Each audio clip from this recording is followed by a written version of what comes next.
What's up everyone, how are you all? Today we are back with another blazing Naruto story.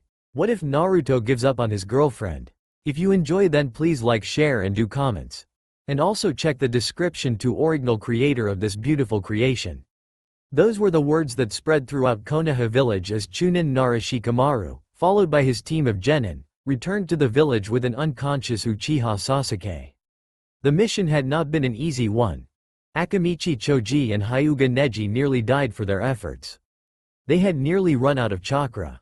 They would be out for a couple of days. Inuzuka Kiba wasn't faring off too well either. While he only needed a couple of bandages upon his body, his dog companion Akamaru was put into a coma.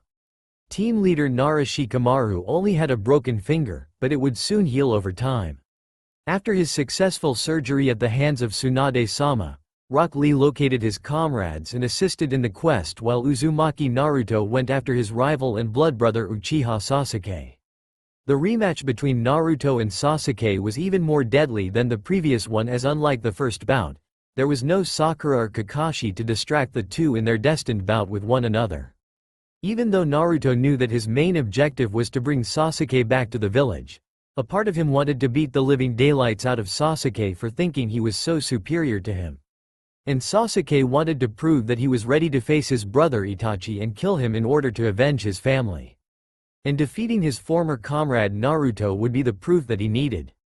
In the end though, Naruto barely managed to knock Sasuke into unconsciousness before slumping his body over his back and finding the rest of his team so they could all go home.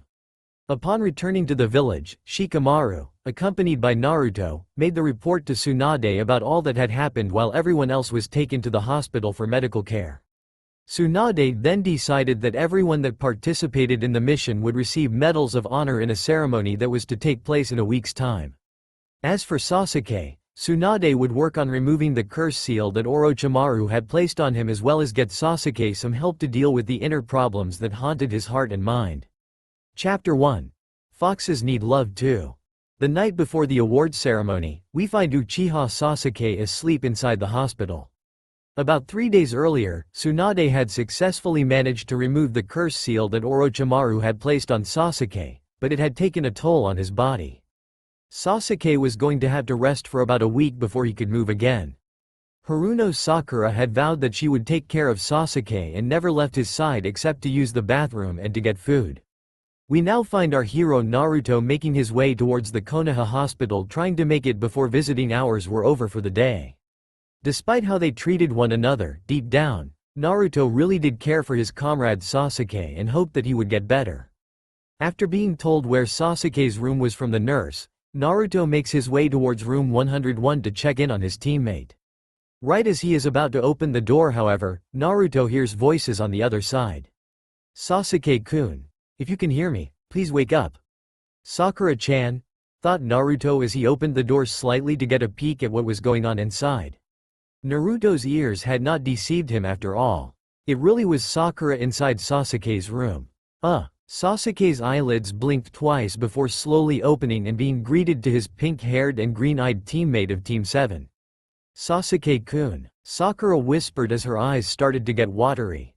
"Sakura." Sasuke grunted as his eyes stared off into space. Considering his actions, Sasuke was surprised that anyone would want to visit him.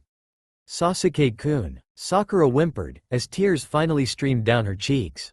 "I thought that I lost you forever." "Sakura." Sasuke sighs, as he finally sits up in the bed and turns his head over to the left to fully look at Sakura's face. He could see the anguish that he had caused Sakura. Her eyes were red from crying so much, and a couple of dark circles were visible under her eyes. Sasuke assumed it to be from lack of sleep. And Sakura's normally well-brushed pink hair, arguably the reason for Sakura's namesake, was unkempt without her usual ninja headband to keep it all tidy. What made all of these observations about his teammate worse though, was knowing why Sakura had been in so much distress these past couple of days. It had all been because of him. That's right, the pain lay solely on his shoulders. Because of his quest to be an Avenger, Sasuke had been willing to do whatever it took to accomplish his goal of defeating his brother Itachi. Sure, seeking Orochimaru for help may not have been the wisest thing that he could have done. In fact, it was downright stupid. And evil? From looking at Sakura's face, Sasuke felt emotions that he didn't think he would ever feel for her, remorse and longing. He had tried to push Sakura away so that when the time came to leave, the pain would not hurt as much. He didn't want to see her hurt. And he didn't want to admit that he actually longed for Sakura as much as she had for him.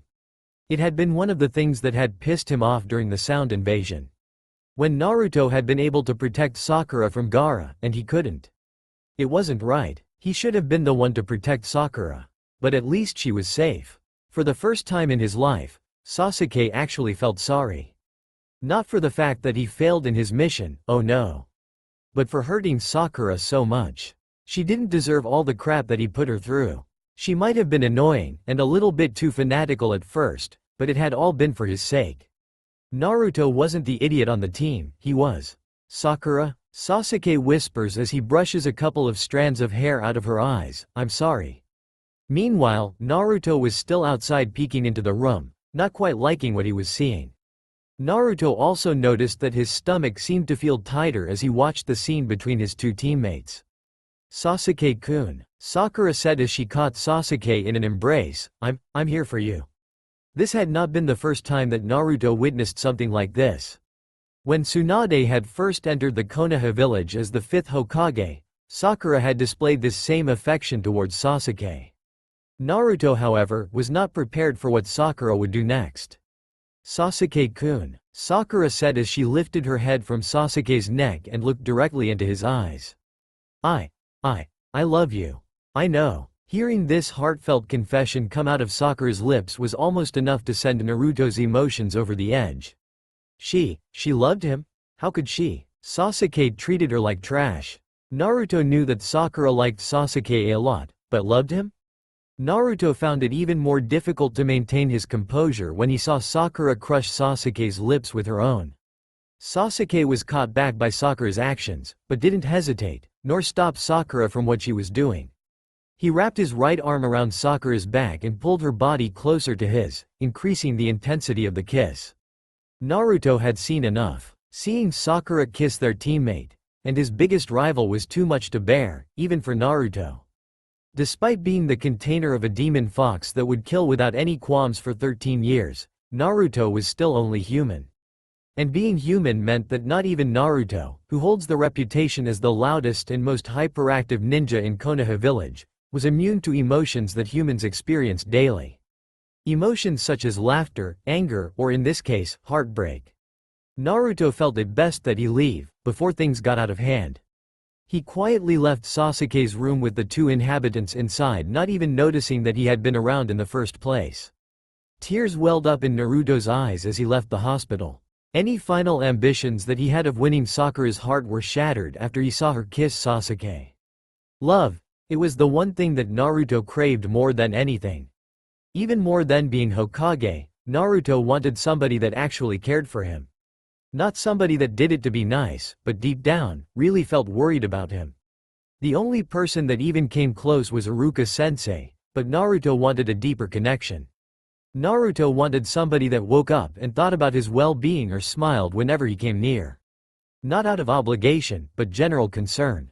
It isn't fair, Naruto thought as he walked through the village. No matter how much I try, in Sakura-chan's eyes, I will always be dead last. I will always be a loser. I will never be good enough for her, because I'm not Sasuke. No matter how much I train or how much stronger I become, Sakura-chan will never accept me. Seeing Sasuke steal Sakura's kiss from him had been equivalent to someone driving a kunai straight through his heart. And of the past battles that Naruto had been in with such ninja like Neji or Haku had paled in comparison to the inner battle that Naruto was facing right now in his heart. There were only 3 people that truly understood Naruto's pain, but one of them was dead, 3rd Hokage. One was currently away on a mission, Iruka, and the other one knew about Naruto's pain, but was too tied up being the new ruler of the village to talk to Naruto, Tsunade. So basically, Naruto was out of options when it came to someone to confide in. Kakashi was not even an option. Although Kakashi probably already knew about Naruto's feelings towards Sakura, Kakashi was not one that Naruto felt comfortable discussing his inner problems to. Kakashi's idea of solving problems was pulling out his copy of Icha Icha Paradise. The hentai. Naruto almost snickered at the idea of asking Kakashi for help. Even if Naruto had thought of asking Kakashi for help, it would still be impossible since Kakashi was currently away on an A-ranked mission, which meant that he wouldn't be returning to the village for quite some time. So in the long run, Naruto was screwed. Naruto had made his way to the Ninja Academy, even though that wasn't his intention in the first place. Naruto had been walking just for the sake of it, and to get away from the hospital, and Sasuke, and Sakura-chan. Damn you, Sasuke. Why does everything always have to come so easily for you? Why do I always have to work twice as hard as you and still get half the respect? Why do all of the girls want to be with a jerk like you? That recent memory still fresh in his head, Naruto saw the swing that he sat on when he had failed his Ninja Academy exam for the third time in a row.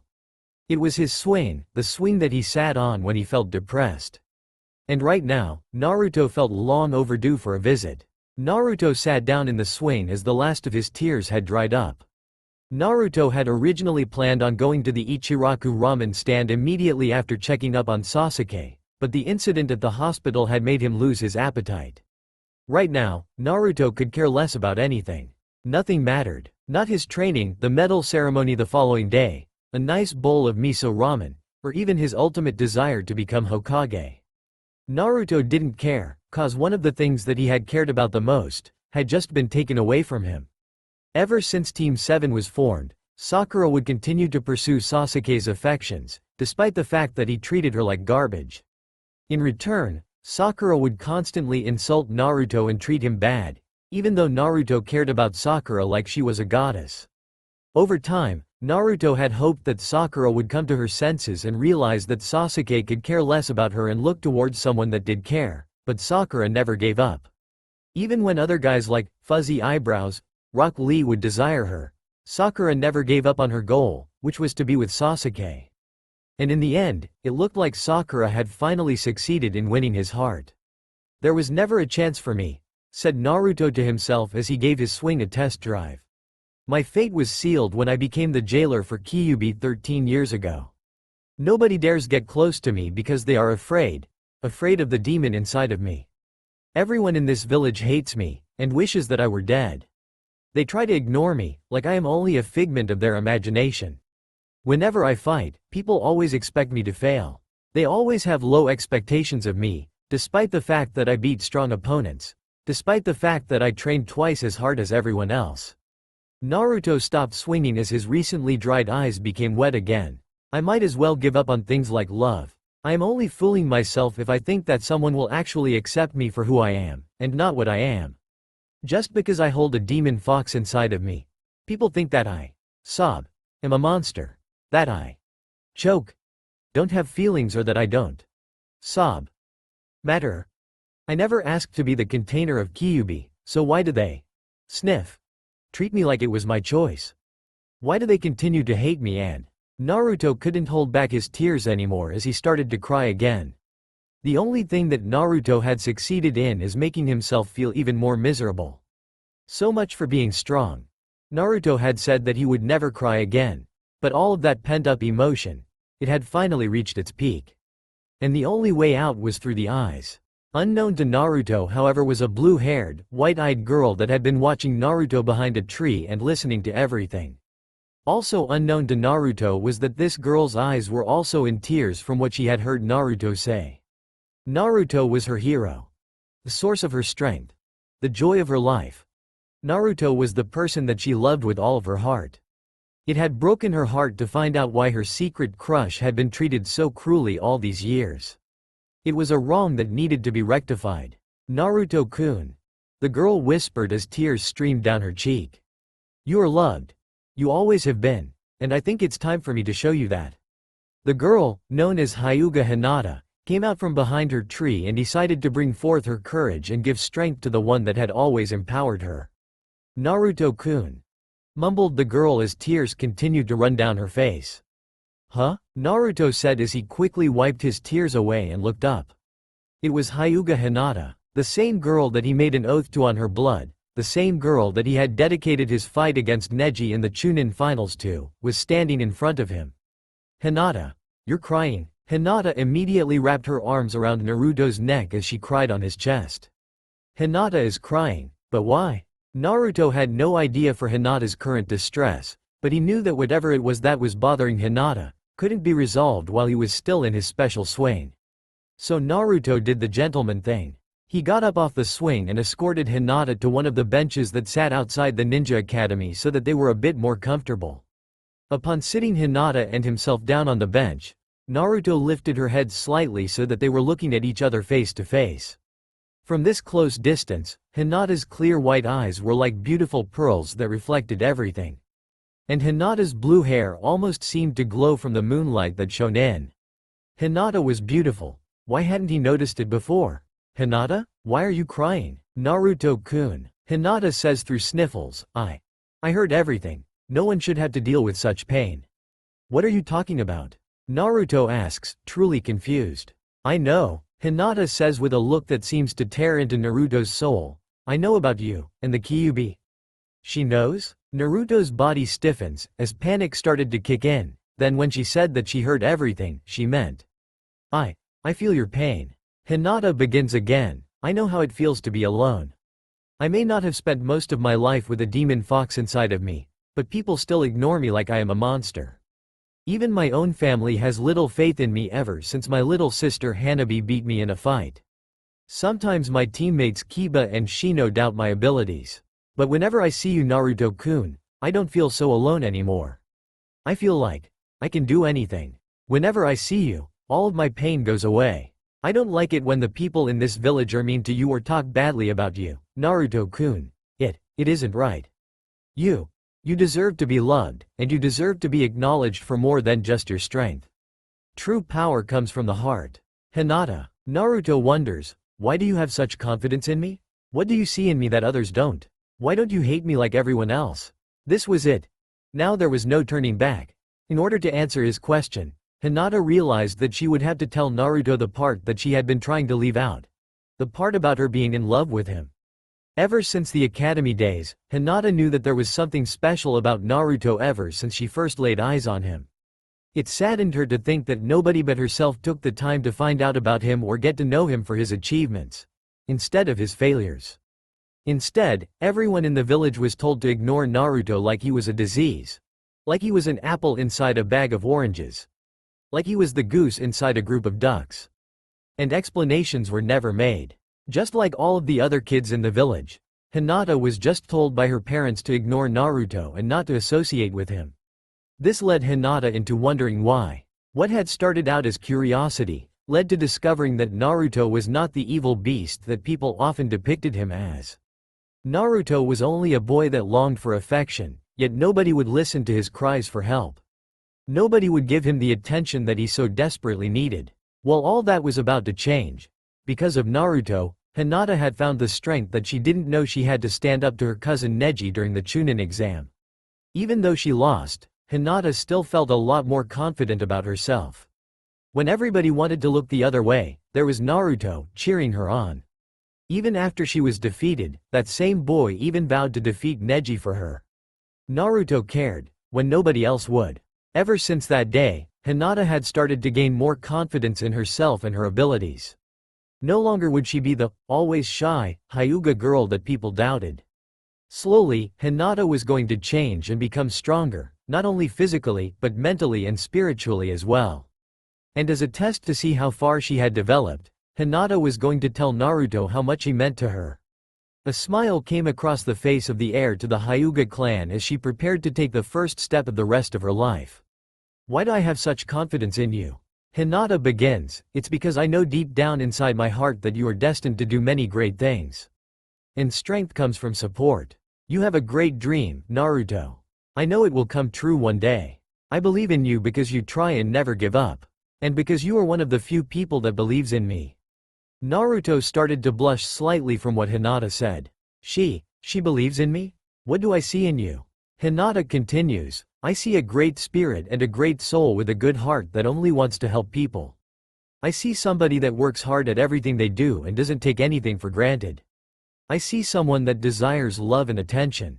I see someone that has been robbed of a chance to have a family. I see somebody that is treated cruelly for all the wrong reasons. And I see somebody that always makes me smile every time I see him. Hinata, Naruto was really starting to blush now from Hinata's comments. Nobody had ever said anything so honest and heartfelt towards him. Not even Iruka-sensei. Naruto was starting to look at Hinata a little bit differently now. Hinata knew that it was time to tell Naruto her true feelings. Everything else she had said had only hinted at her true message. Hinata suddenly felt slightly nervous now, cause this was going to be the boldest thing that she had ever done in her entire life. Standing up to her cousin Neji was easier to do than this. No, I can do this. I'll be strong for you, Naruto-kun. Why don't I hate you like everyone else? Hinata started to whisper as she placed both of her hands on Naruto's cheeks. First of all, I'm not like everyone else. Everyone else in the village is blind. They don't see the true Naruto when they look at you. They only see the hatred that they were taught to hold against you. They don't believe in amnesty, giving you a chance to grow and improve. It's ironic how our village is known as one of the strongest villages, if not the strongest, because of our unity, but sometimes the people in the village forget that. They say one thing and then do the exact opposite. They are hypocrites. Hinata. Naruto says solemnly, you know the truth now. You know why the village hates me. I don't care. Hinata protests, you never had a say in the matter. What you did, I consider heroic. You continue to push on with Kyuubi inside you, despite the fact that people hate you daily. The burden that you carry is one that I wouldn't wish on anybody. That is true strength. Even when you fall down, you get back up. That is what will one day make you Hokage. Hinata. Why is it that you seem to understand me better than anybody? Why is it that except for Iruka-sensei, you are the only one that treats me with true kindness? Why do you cry for me? Why do you care so much? I could never hate you, Naruto-kun. You are not like any of the other guys in this village. You are special to me, and Hinata found herself staring at the floor now. Her confidence was wavering, and right when it was needed most. No, Hinata thinks as she lifts her head back up, I won't back down. I can't afford to. Not anymore. He needs me. Naruto-kun. Hinata began again. I like you. I like you a lot. You are not like any of the other guys I know. I know a lot of people think that I like Kiba-kun, but he is just a friend. Whenever I see you, I feel like the happiest person ever. You always make me smile. You always make me happy. And once again, Hinata had managed to restore Naruto's spirit. She had done it once before, just before Naruto had to face Neji in the Chunin finals a while back, and now she had done it again. Hinata was like his guardian angel. Thank you. Naruto thanks as a small smile covers his face. You always know what to say to cheer me up. Why? Hinata blushed before resting her head in Naruto's chest and wrapping her arms around him. Why? Hinata says, an adorable grin forming on her lips, it's because I love you. At those words, Naruto froze. She loves me? Me? The person that everyone likes to hate? The person that nobody had any faith in? It had to be a joke, Naruto had concluded. Nobody loved him. He was the village idiot. The fall guy. The demon. While a couple of people might have genuinely started to respect him, that's where it ended. It would never go any farther than that. His incident in the hospital earlier had been proof of that. Sakura had started to respect him from the time they had started as teammates. She had started to see that he was strong, and could handle his own. While Sakura might have been unconscious to see his triumph against Gaara, she had been awake to see him save both her and Sasuke from that giant snake before Orochimaru got the drop on him. And in the end, where did it get him? Nowhere. Even after all of his devotion, Sakura had still chosen Sasuke over him. Even after he had risked his life for her, it was all for Sasuke. Hinata? Naruto says quietly as he lifts Hinata's head off his chest. Naruto appreciated Hinata caring for his pain. Naruto even was thankful to Hinata for cheering him up. But he didn't need her making up some cruel jokes about being in love with him. But as he gazed into Hinata's eyes another time that night, Naruto found himself lost in them. Whatever it was that he wanted to say had been completely forgotten. Naruto noticed how half-lidded Hinata's eyes were, as well as how close her face was to his, but there was nothing that he could say or do about it. It was as if all time stopped. Na-ru-to-kun? Hinata spoke softly and sweetly, before melting into his mouth. It took a moment for Naruto to register that the heir to the Hyuga clan was kissing him, but when he did, Hinata had broken off the lip lock. Then, she's serious? She really does love me? Naruto-kun, Hinata said apologetically. I'm so sorry. I shouldn't have done that. It was wrong of me to do and… Hinata's words were cut off as Naruto returned her sweet kiss. Now knowing that he wasn't going to reject her, Hinata's grip on his body tightened as she put in more of herself to match his intensity. All of this time, when I was trying to make Sakura-chan like me, Hinata always did. After kissing for several more seconds, Hinata broke off the kiss before she started planting her lips all over his neck. Hinata? Naruto gasped from the new sensations that he was feeling. Hinata continued to kiss all over Naruto's neck before finally biting down. Itai, Naruto hissed as he felt Hinata's teeth inside him. Naruto felt paralyzed as Hinata continued to place love bites all over him. The feeling surging through him was intoxicating. Hinata had no idea what she was doing. She wasn't even fully aware of her actions. All she knew was that she was in love with Uzumaki Naruto, and she would show him through the best of her ability. Naruto meanwhile, had wondered how he had been so fortunate to find Hinata. How could he have been so blind? How could he have missed her admiration of him? Naruto remembered what had happened after he had defeated Kiba in the Chunin preliminaries. Hinata, Kiba's teammate, had offered him some ointment cream to tend to his wounds. When he had inquired why, Hinata became so shy that her sensei Yuichi Kurenai just told him to take the stuff. It always puzzled him why Hinata was going out of her way to help him. Didn't Kiba need the cream more? He did, but the reason why he didn't receive it was because Kiba wasn't him. I really am a baka. Naruto sighs as Hinata continued to please him. How could I not see how much Hinata wanted me? Simple, Naruto answered to himself. He had been too busy trying to gain Sakura's favor to notice anyone else. Well, no more? Naruto thinks as he looks back at Hinata, nearly lost in a sea of desire for him. I won't take you for granted anymore. I won't make the same mistake that Sasuke Teme made with Sakura-chan for so long. You deserve better than that? Naruto, with newfound resolve, mimics Hinata's actions by biting into her neck. Naruto-kun, Hinata moans, as she throws her hands behind his head. Naruto nibbled into Hinata's neck in such a way that Hinata was now purring. Maybe hanging around Arisenin had its benefits after all. She had been his light at the end of the tunnel, and the sun to shine on the maelstrom that was his life. He could never thank her enough for that. Naruto, finally finished, breaks away. Hinata pants from the excitement that they had gone through and rests her head back onto his chest. It had started off as a depressing evening, but Hinata had changed all of that. Finally understanding who she was made Naruto look at Hinata completely differently. He had found her. He had found his precious person. And if he wanted to keep her, he needed to make sure that she got home before suspicion arose. Hinata, don't you have to go home? I don't think your family approves of me. I don't care. Hinata proclaims as she kisses Naruto's lips again. I love you, Naruto-kun, and one day, I'll make them understand that. Even if I have to renounce my Hyuga heritage. Hinata, you can't do that. I'm not worth it. I mean, this time it was Hinata's turn to hush Naruto with a finger to his lips.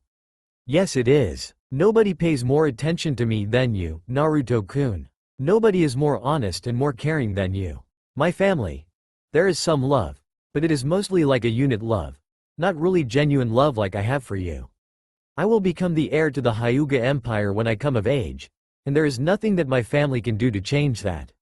They can't decide who I fall in love with. The things that Hinata said had made Naruto want to cry again. Hinata was the first person that had shown so much concern for him. She loved him without fear, and without regret. I could stay out here with Hinata-chan all night?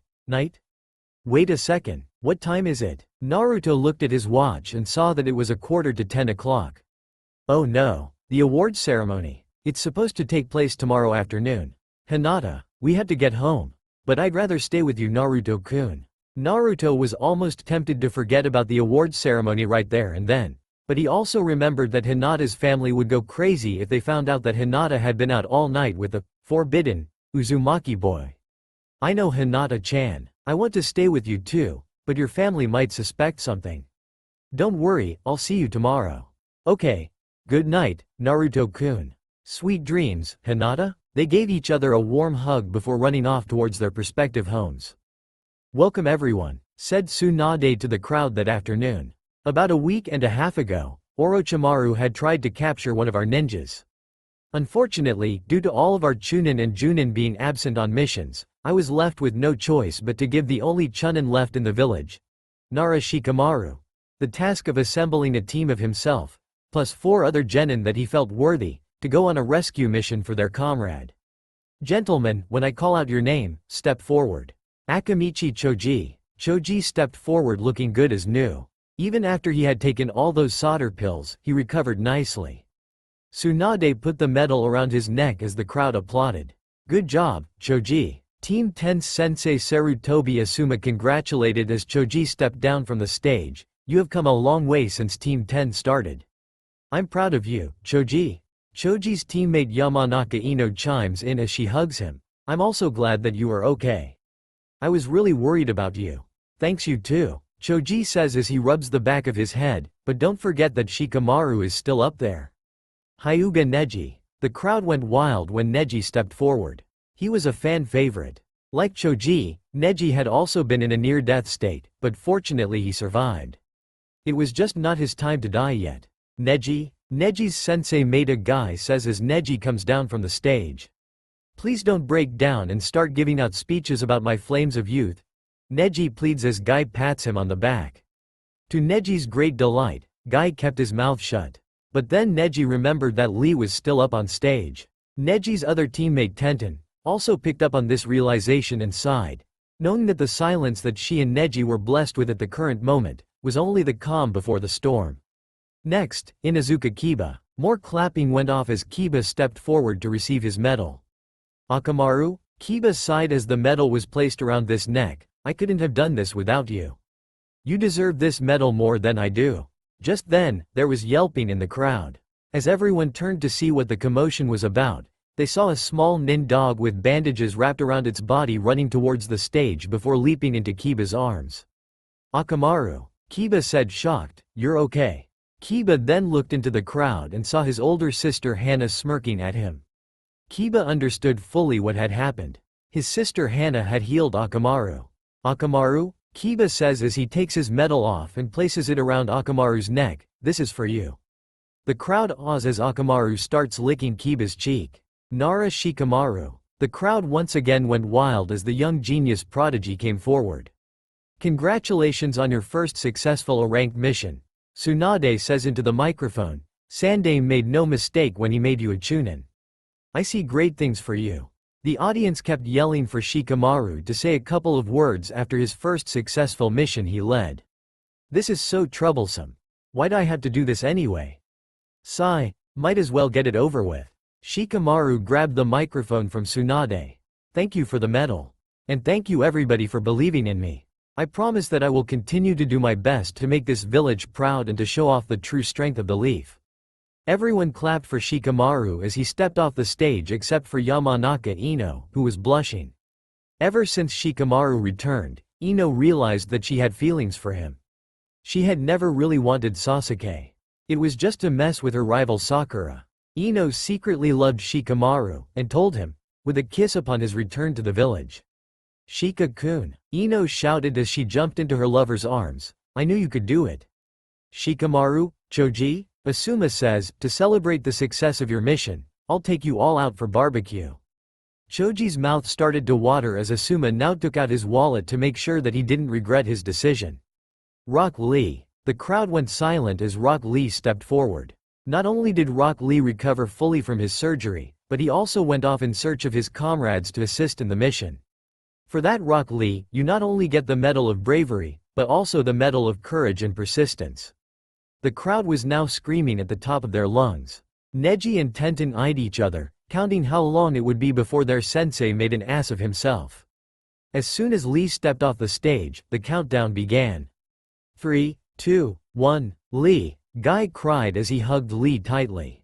Guy sensei. Lee returned with as much enthusiasm as Guy, also in tears. Did my flames of youth burn brightly enough? Yes, Guy says as he cries on his pupil, but now you must make them burn brighter. Yes, Guy sensei. Lee returns, even louder than before, I shall make my flames of youth burn brighter. And if I can't do that, then I'll run 100 laps around the village. And if I can't do that, then I'll do 1,000 push-ups. And if I can't do that, then I'll do 1000 sit-ups. Lee, Guy-sensei. Lee, Guy-sensei. The entire crowd sweat drops as Lee and Guy have their little moment. Meanwhile, Neji and Tenten are slowly walking away from the other half of their team to try and keep the embarrassment down to a minimum. Ahem. Tsunade coughs, bringing the attention back to her. We still have one person left. Uzumaki Naruto. Immediately, the crowd went completely silent as Naruto stepped forward.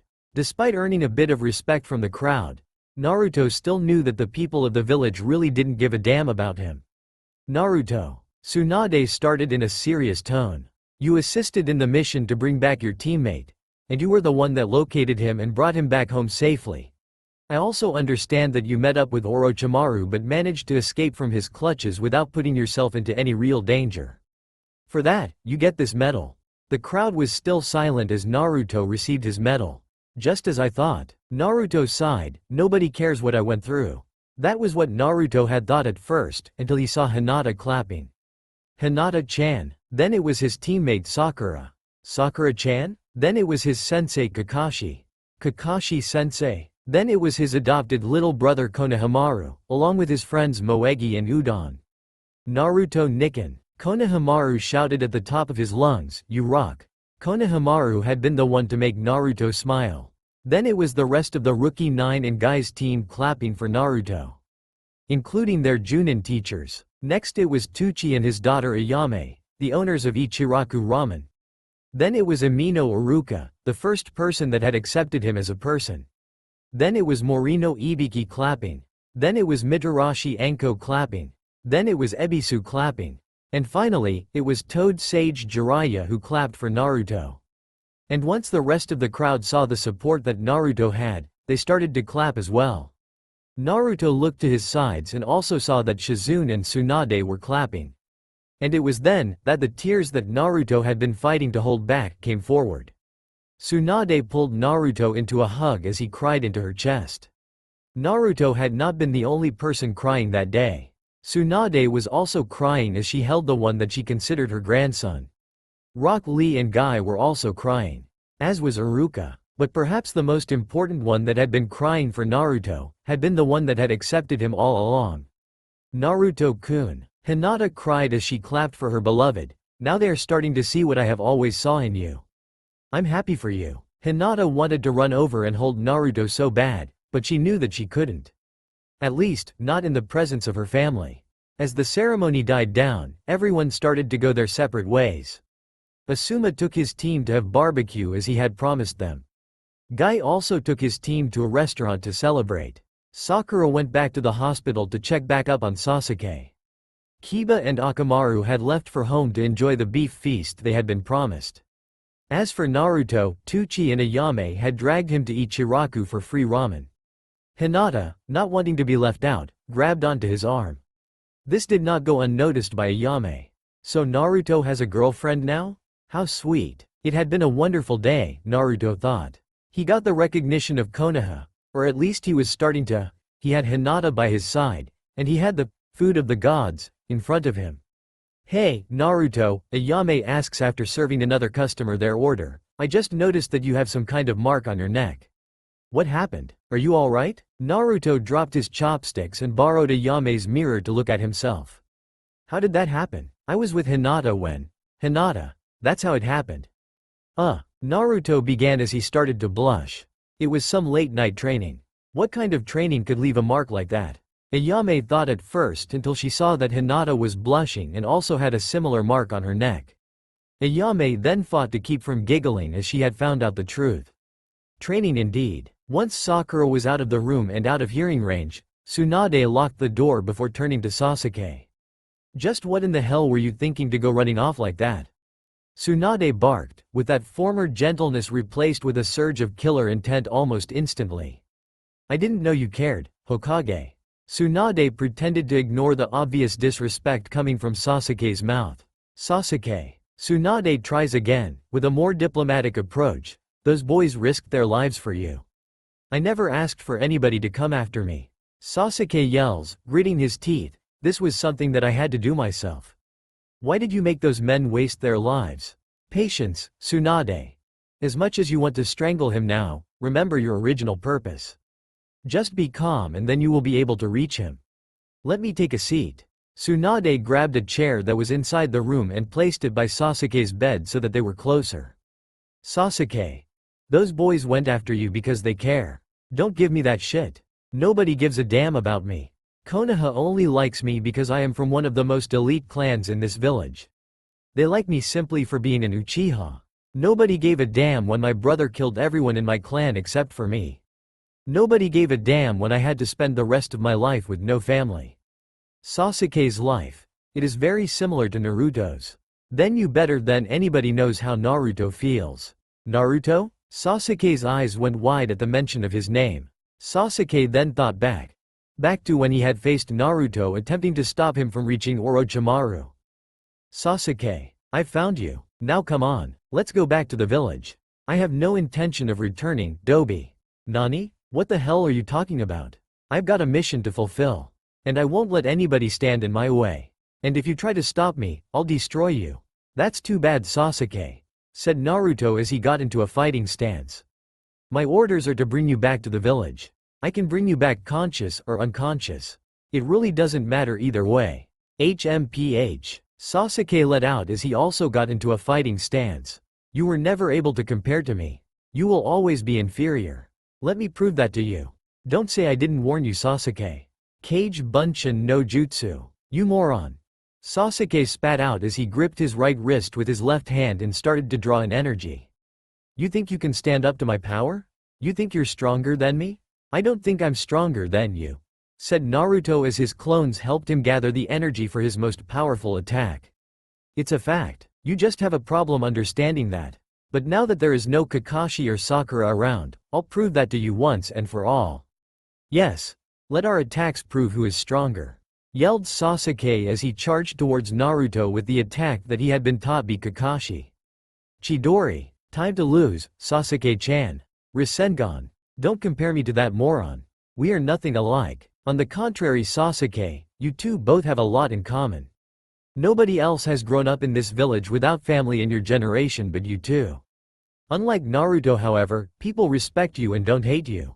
I wish I could say the same about Naruto though. Huh? Now I've got your attention, Sasuke. Haven't you ever wondered why everyone in this village hates Naruto? Sasuke was about to protest, but he found that he couldn't come up with a valid reason. You should be grateful, Sasuke. You may not have family, but at least you have people that care about you. This entire village loves you. What does this have to do with Naruto? Sasuke asked as Tsunade poured herself a glass of water from the pitcher that was on the table. Lots, Tsunade said before drinking her glass of water and then putting the empty glass back on the table. Ah, that's much better. Anyway, while you may have people like Sakura adoring you, Naruto doesn't have anybody.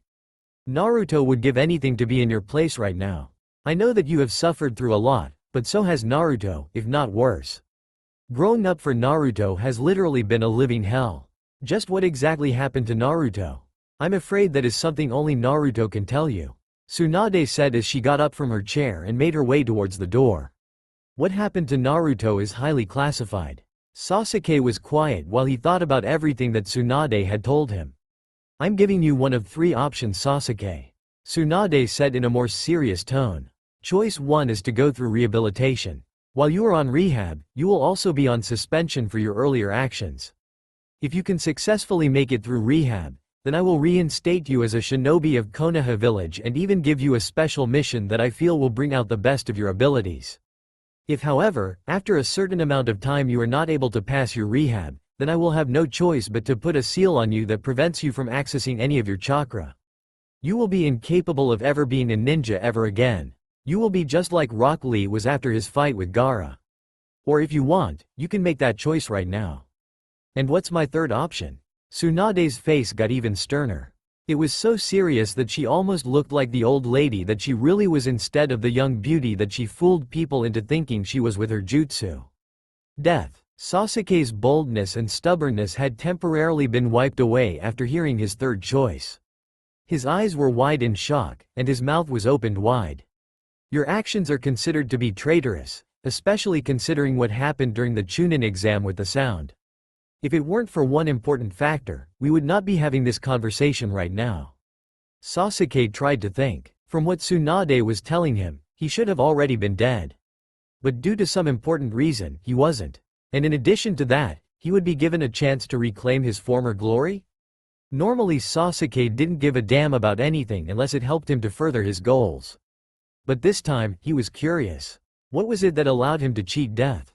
Despite what you're thinking, Tsunade says as she looks at Sasuke's face stuck in confusion, neither Naruto or Sakura were factors in keeping you alive. Then why? Sasuke barks out, why am I still alive?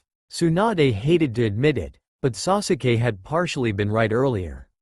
The higher-ups did respect Sasuke because of his clan affiliation.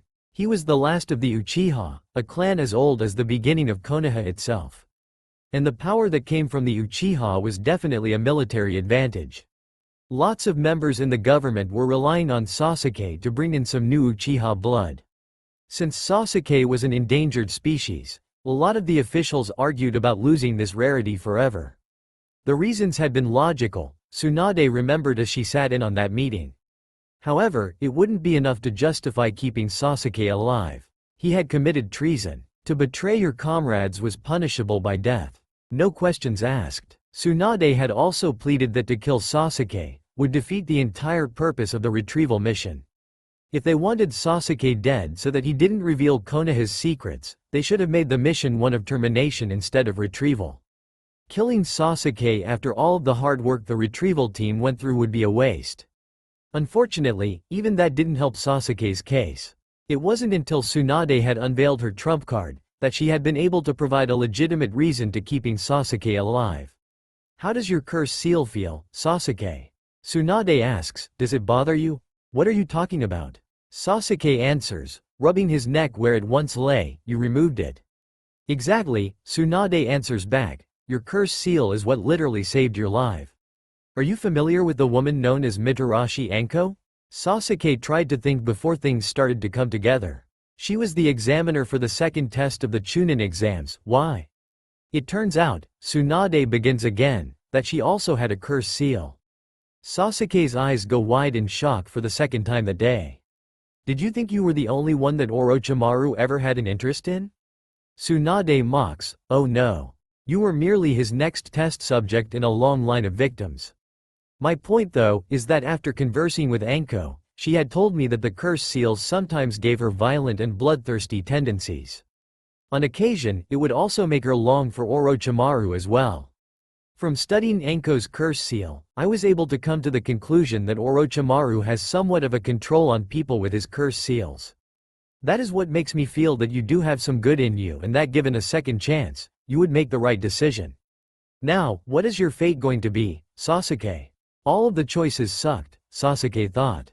Option 2 wasn't even an option to begin with. Why would he want to give up his strength and the one thing he could really call his own? How else would he be able to kill Itachi if he couldn't fight? Which led to option 3. Sasuke couldn't die. At least, not yet. He was an avenger. He had to make his older brother Itachi die for destroying their family, their heritage, their pride. It was because of Itachi that Sasuke's life was shit right now anyway. Itachi took everything away from him. Somebody had to destroy Itachi. And only Sasuke could do it. For his clan, Sasuke had to kill his older brother. But if he was dead, then how could he do it? Which meant that Sasuke had no choice but to take the first option. It cramped his style, but it was better than nothing.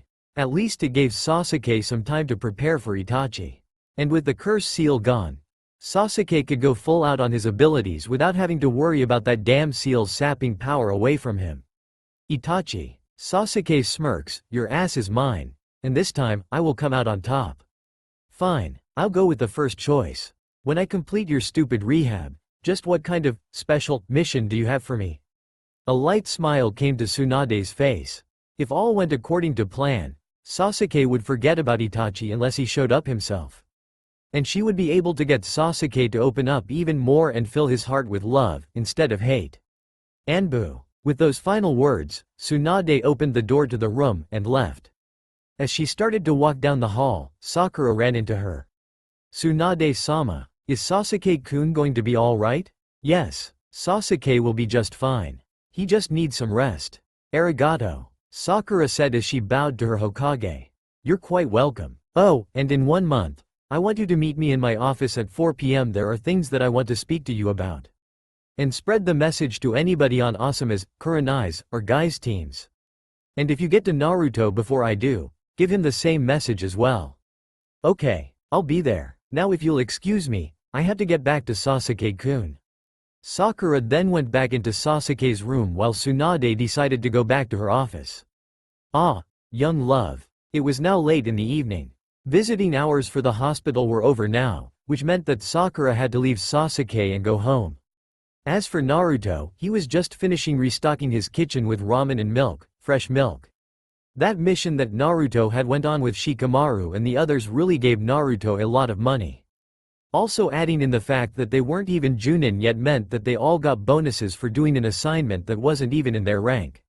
When Hinata had to cut her visit with Naruto at Ichiraku short, Naruto had decided to take that extra money that he had saved up and do some grocery shopping for essentials, especially ramen. His supply had been running short as of late. That's the last one, Naruto says as he put in one more instant cup of ramen inside a cupboard and closed the door. I now have enough ramen to last me for 2 whole months. Having completed his task, Naruto was now at a loss of what to do. He was still full from Ichiraku earlier, so he didn't need anything to eat. He wasn't in the mood for training, and due to the results of the retrieval mission, Kakashi had said that there would be no team meetings until further notice. So what was one to do? Just then, there was a knock at his door. Who could that be? Naruto asked himself as he went towards the door. It was Hinata, the only one that truly saw the good inside of him. Hi, Naruto-kun. I wanted to see you and… Naruto understood the meaning of those words and invited Hinata in. They both sat down on Naruto's couch. Once they did, Hinata gently gave Naruto a quick kiss on the cheek. I missed you, Naruto-kun. Hinata said as she cuddled up close to Naruto's body and nuzzled her head on his neck. Yeah, I missed you too, Hinata-chan. Naruto replied while he wrapped an arm around Hinata. They sat like that for what felt like hours, but in reality had only been about 10 minutes. They were content with just being in each other's company, so there was no need for talk. Naruto-kun, Hinata began, finally breaking the long silence. What are we going to do? If anybody finds out about us, then we could be in trouble. I know, Naruto said seriously, having concern in his blue eyes. But no matter what happens, I won't let anything happen to you. You are my precious person Hinata-chan, and I'll always be here. That's a promise of a lifetime. Naruto finished up his speech with a grin. Naruto-kun, Hinata whispered as her entire body turned deep red. Hinata then looked deeply into Naruto's eyes and gave him a nice, long, sensual kiss. A kiss that she had longed for, ever since she admitted her love for him the previous night. Now that Naruto knew her true feelings, Hinata no longer felt completely shy around him. And Hinata didn't hesitate to show Naruto just how much love she had for him when they were alone. Hinata wrapped her arms around Naruto's neck as she deepened the kiss. Naruto pulled Hinata's body in closer towards him as he showed his precious one just how much she meant to him. They didn't care that their love was forbidden. Everyone could go to hell for all they cared. They were each other's strength, and nothing could tear them apart when they were together. During the rest of the month, Naruto and Hinata secretly trained together. On some days, they forgot about training and just had a make-out session instead. But on the days that they actually did train, they taught each other a couple of things. Hinata taught Naruto about controlling the amount of chakra he uses for his techniques some. That was one thing that Naruto had not truly mastered, even when he had learned how to summon Kyuubi's chakra from Jiraiya. Even with Kyuubi's power boost, wasting energy was still something that could prove hazardous for Naruto if he didn't learn how to control it properly. Naruto in return, had taught Hinata his trademark technique, the Kage Bunshin no Jutsu. Having Hinata learn one of his preferred moves, not only increased their bond with each other, but also was essential when they wanted to spend time together and didn't want to add suspicion to the rest of the village. Learning Kage Bunshin really came in handy though when Naruto and Hinata would stay out really late at night, and Hinata didn't want to be missed at home. Hinata could just make a Kage Bunshin clone to take over for her until she got home. Nobody suspected a thing, which worked in Hinata's favor. Finally, it was the day that Tsunade had asked them all to be present, and 10 genin, plus 1 chunin were all waiting inside Tsunade's office. "Thank you all for showing up," Tsunade said as the door was shut. "Let's get down to business. As you know, ever since Sandame died, Konoha has been very busy working to rebuild the village and to prepare against threats such as Orochimaru and the Sound. Based on the events that happened about a month ago, Orochimaru is still alive and is still a threat. Our supply of ninjas is small. Ever since that battle with Orochimaru at the Chunin exams, we lost a lot of dedicated shinobi, and replacing them has been an arduous task, but I think I know a way to solve that problem. But before I tell you all my plans, let's welcome back an old comrade." As soon as Tsunade opened the door, the 11 members of the Konoha 12 were in shock. There was no mistaking who was outside the door. There was no mistaking the blue and white that this young man wore. There was no mistaking the Uchiha fan on the back of his shirt. "Sasuke-kun," Sakura shouted as she ran towards her teammate and embraced him. Suddenly, Naruto, Neji, Kiba, Choji, Lee, and Shikamaru were pissed to see Sasuke in front of them, and for good reason. Neji and Choji were nearly killed, Kiba's dog Akamaru was killed, and while Naruto did come back alive, he looked like shit. Shikamaru, Kiba, and Lee were the only ones that didn't come back from the mission looking like they had gone head-on with a storm. And the reason for that was because they had assistance from Gaara and his siblings. Tsunade knew things would get out of control if she didn't clear them up quickly. "Through my studies, I found out that Sasuke had been controlled by Orochimaru," Tsunade lied. "Sasuke had no say in what he did, so please try not to hold that against him. He is truly sorry for the pain that he has caused you all, and he merely wishes to put it all in the past so that we can all move on. There will be no other questions regarding this. Is that clear?" Naruto and Sakura knew that was bullshit. Sasuke knew exactly what he was doing. However, they both knew that Tsunade had been doing this their sake and for his, so they kept their mouths shut. Besides, the excuse actually worked. Nobody, not even Shikamaru, suspected a thing. "Good," Tsunade said once everyone understood. "Now as I was saying, while the celebration was going on about a month ago, I had all of your teachers write a progress report on their students. How everybody was doing, what their strengths were, weaknesses, and so forth. Based on our current situation of rebuilding Konoha, I have decided to split you all up and assign you to different assignments and teams that will bring out the best in your abilities." "What?" Ino protested, "You're breaking us up? You can't be serious. Settle down," Tsunade says as she gets her clipboard out. "This is for the good of Konoha. Anyway, let's get started." Nara Shikamaru. Shikamaru stepped forward a bit. "Since you are already a Chunin, you will be sent out to do more Chunin assignments out in the field. You are going to start working with other genin and training them to be good shinobi." Upon hearing that, both Choji and Ino started to worry. "You're taking Shikamaru away from Choji and me? You can't do that. I know that this decision pains you, but you must all put personal feelings aside. Right now, Konoha needs Shikamaru's genius out in the field. Perhaps when things settle down I might reconsider my decision, but for right now, this is what is best." "Shikamaru," Ino whispered, as her eyes got watery. "Shikamaru." Tsunade concludes, "You may go now. Report to my office at 6 a.m. tomorrow for your assignment." "Shikamaru, wait," Ino shouted as she embraced him. "Don't worry, Ino," Shikamaru says calmly, "we'll still see each other." Ino then pulled her head out of Shikamaru's chest and gave him a kiss. As Ino kissed Shikamaru, he thought back to the advice his father Shikaku had given him one day. Even the roughest woman is tender to the guy she loves. At first, Shikamaru had thought his father was speaking nonsense, but now it made sense. Ino was bossy, egotistical, and just plain rude to him, Choji, and anybody else that happened to be in the wrong place at the wrong time. Shikamaru had just finished making his report to Tsunade when Ino met him outside her office. "Ino?" Shikamaru asked, "What's the matter? Is Choji's condition worse?" "No," Ino said quietly, "Choji's fine. His condition is no longer critical. His father is with him." "Then what's wrong?" This was when Shikamaru noticed something strange about Ino. Her face started blushing red and it looked like she was finding it difficult to breathe. "Ino?" Shikamaru asked again, "Are you sure you're alright? Maybe we should get you checked into the hospital." "No," Ino cried as she threw herself in Shikamaru's arms, "Please, don't. Ino, I'm taking you to the hospital, Shikamaru says as he grabs her sides, you're acting really troublesome. Before Shikamaru could say anything else, Ino had kissed him. But after that one incident, Ino was no longer bossy, egotistical, or troublesome. At least, not to him.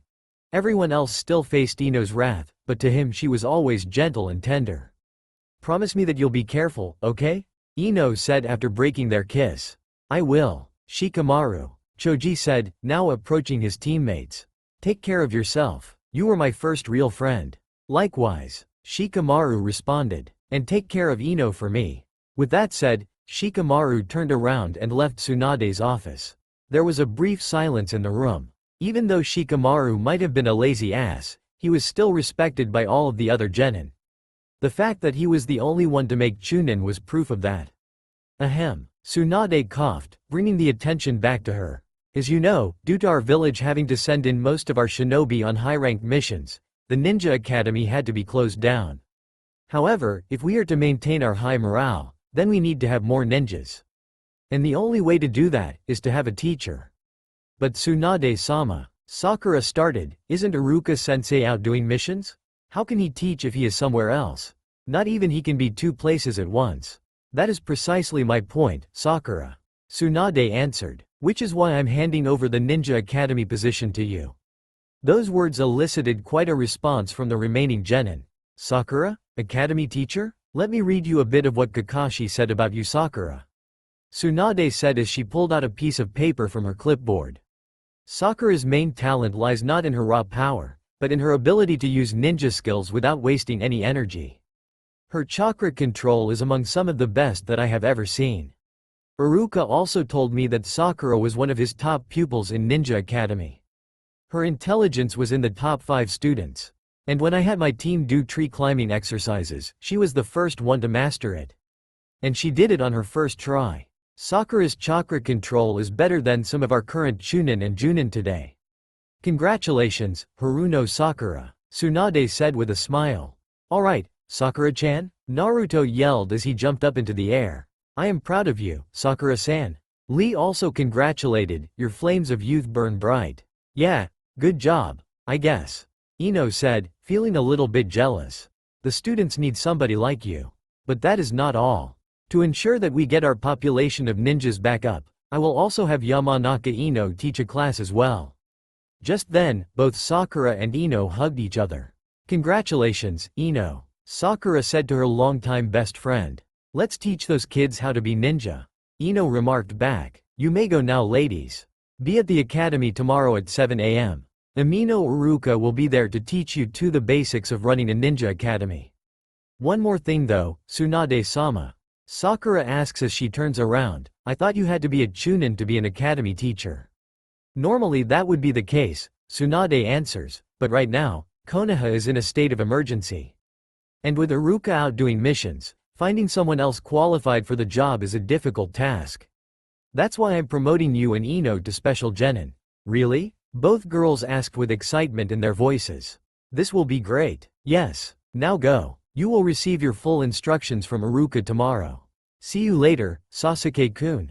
Bye, Naruto. Sakura yelled to her teammates as she left the office. Come by my house tonight, Choji. Ino said as she left, I'll have some cake for you.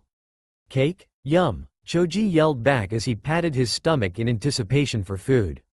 Now, let's see. Tsunade asked herself as she looked at her clipboard. Who's next? Ah yes. Rock Lee. Tsunade-sama. Rock Lee said as he bowed forward with all of the grace that he could bring out. I await your orders, Rock Lee.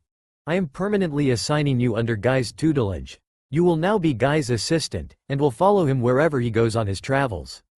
Tsunade-sama, you rock. To make sure Tsunade understood this, Lee gave her the nice guy pose. Go to the Konoha coffee shop right now.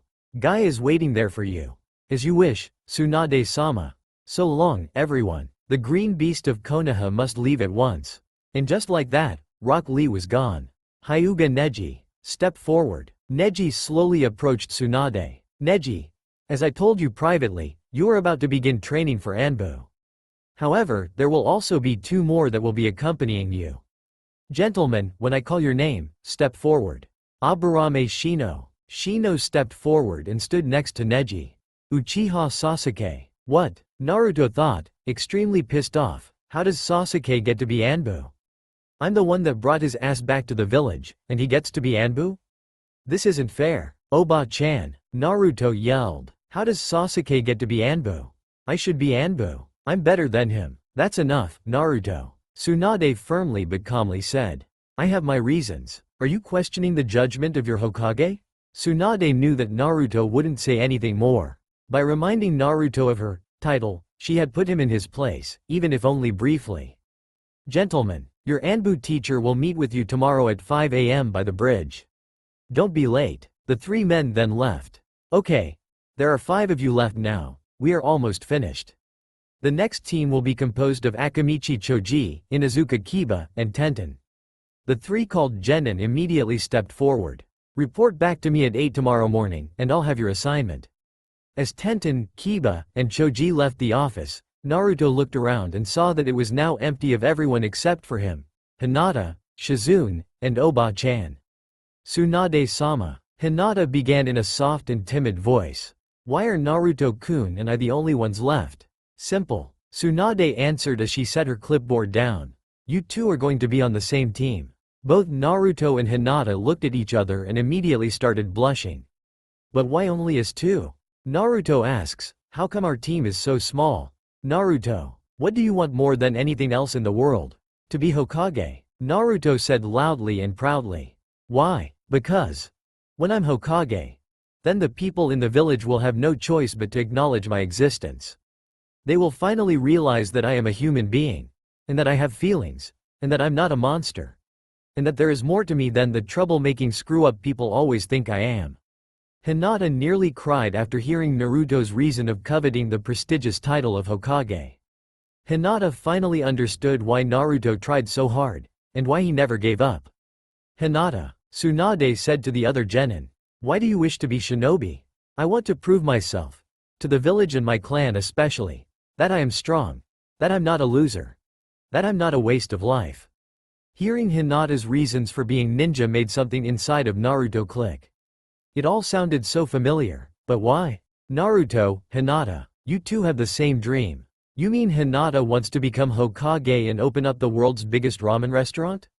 No, Naruto, Tsunade said as she smacked her forehead with her hand. Naruto had good intentions and a good heart, but how could he be so clueless?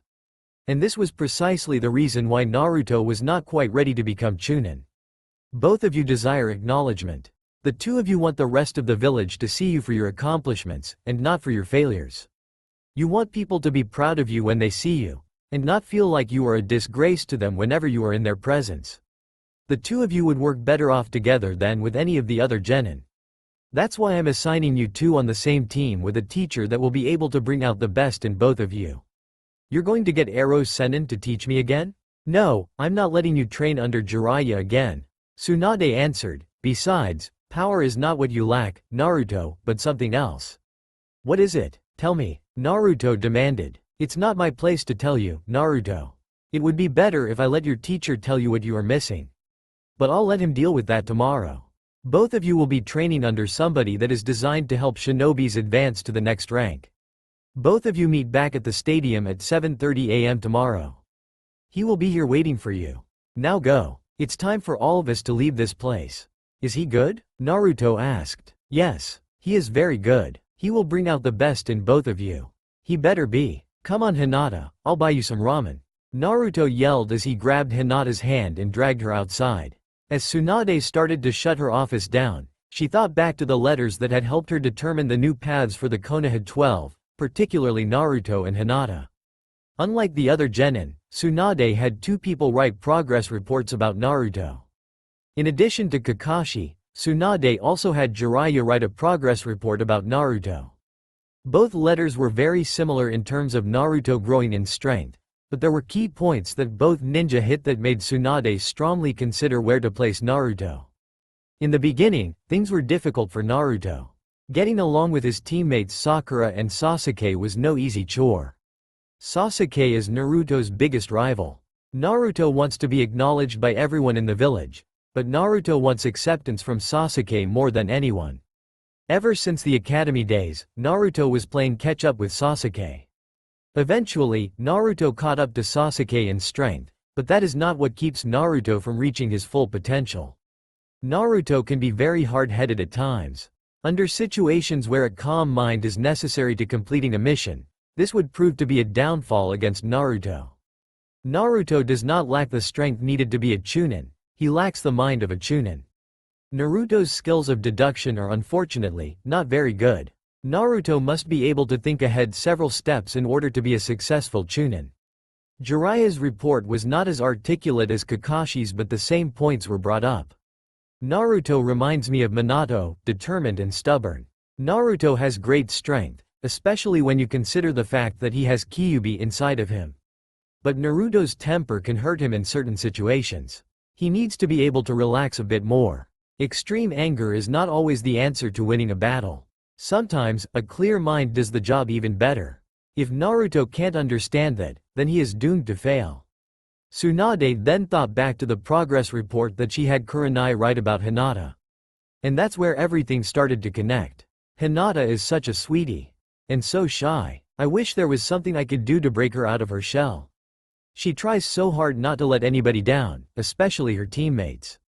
Coming from the Hyuga clan, Hinata is without a doubt a very talented ninja. It is her confidence in her own abilities that is her weakness. Hinata is too passive about a lot of things, and she often lets things go without saying anything about him. However, I discovered something interesting about Hinata. It seems that one of the genin from Team 7, Kakashi's team, has caught the eye of our Hinata. Upon closer inspection, I found out that Uzumaki Naruto, the boy that had Kyuubi sealed into his body nearly 13 years ago, is an inspiration to Hinata. Somehow, it seems like this boy gives her the courage and strength to do just about anything. There might also be a possibility that Hinata has a crush on the boy. This I'm not certain about, but one thing I do know is that Naruto seems to do more for Hinata than even her own father.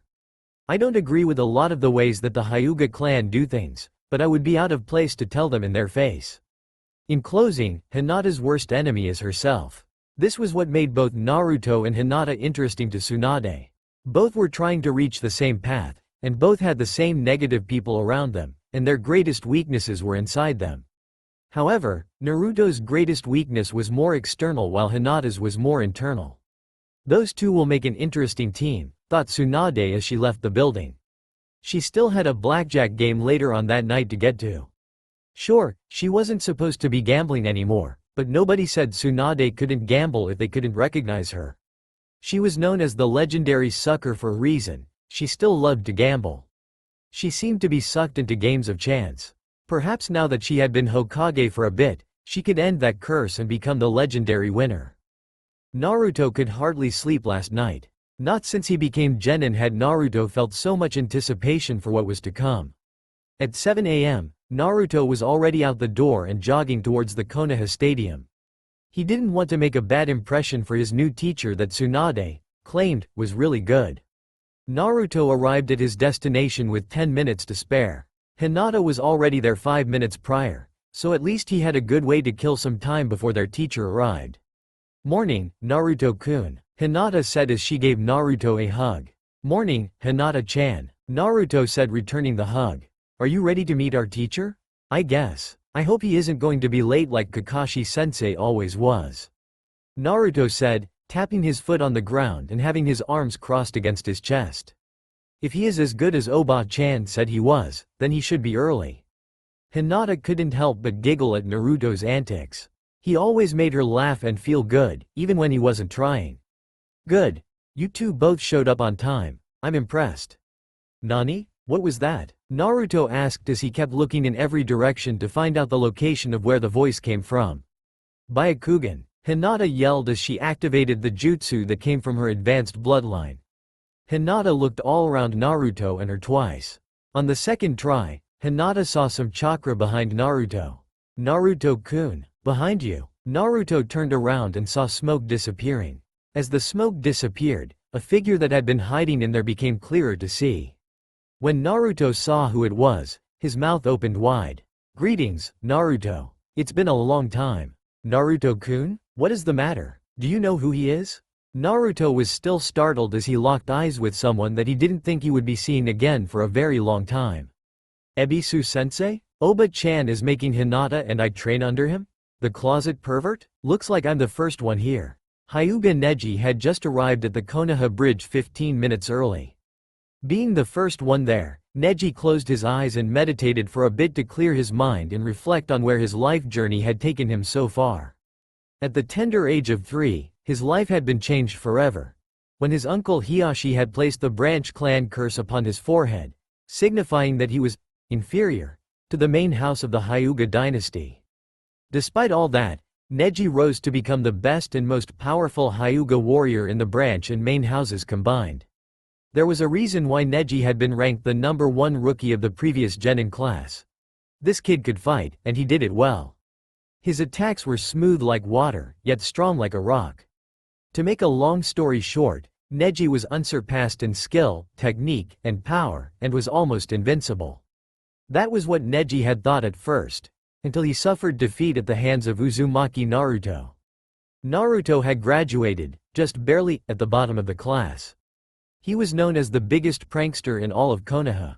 For whatever reason that they had, everyone in the village hated this young man that had no family. But inside that stadium during the Chunin finals, Naruto was a different person from the prankster and troublemaker that people often said that he was. For one thing, his persistence to win had been annoying at first, but upon understanding the nature of his never give up attitude, Neji had to admit that Naruto had earned his respect that day. Naruto did not fight for himself that day. He had fought for his cousin Hinata, as well as the rest of the Hyuga Empire. Naruto had said he would one day change the clan when he finally achieved the rank of Hokage. This was the joke that everyone laughed at. Naruto was the last person that anybody would expect to become Hokage. What a funny joke. Naruto. Hokage. But then again, maybe it wasn't a joke after all. Naruto's strength had come from his desire to help others. Caring for others, that seemed to be true strength. But despite his loss, Neji did not feel like a loser. In fact, Neji finally felt free. Free from the curse that befell all Hyugas that just happened to be born on the branch side. Why did this have to matter so freaking much? What difference did it make of who was born first and on which side? Konoha was supposed to be known for its strength and unity among the people, yet ironically, segregation was taking place behind closed doors. But that did not stop the progress of Hyuga Neji. Being one of the chosen few selected by newly appointed Chunin Nara Shikamaru, Neji went on a quest to rescue the only remaining member of the other clan said to rival that of the Hyuga, the Uchiha. That battle with Orochimaru's men had been a true test of his skills as a ninja. Neji had thought that he would die on that battlefield, but the impact that Naruto's words had made in his heart had given Neji the strength and the will to defeat his foe and buy time for the others. Everything went black after that last blow to his opponent. Death is coming, were the words that entered the Hyuga prodigy's mind, but his thoughts had proven him wrong when his comrades, who had succeeded in their mission to bring back the runaway Uchiha, waked him up a while later and helped him to get back to the village for some much-needed rest and recuperation. His skills had always been praised. Only this time, they would finally be given the respect that they deserved. Upon returning to the village, Neji was appointed by Tsunade, the 5th Hokage, to be trained to become an Anbu member. Becoming an Anbu was the next best thing to being a Sennin or Hokage itself. Being trained for a new position meant getting new teammates as well. One of those new teammates was from Kurenai's team, the same team that his cousin Hinata happened to be on. Aburame Shino was the name of this new teammate, and he came from the mysterious Aburame clan, a clan that used bugs as a way of life. Shino could prove to be a very useful teammate, Neji thought, but it was that other new teammate that was going to be on his team that had peeved Neji off a bit. Neji's other teammate was going to be none other than Uchiha Sasuke. Sasuke came from the Uchiha clan, the clan said to rival that of the Hyuga. While the Uchihas didn't have the ability of Byakugan, they were blessed with a different Ijutsu called Sharingan. According to the stories that he had read about the history of Konohagakure, the Uchiha clan was slightly related to the Hyuga clan. Which meant that Sasuke was like a distant cousin or something. If Sasuke was a distant cousin, Then it had to be true since Sasuke was the new number 1 ranked rookie of the current Genin class.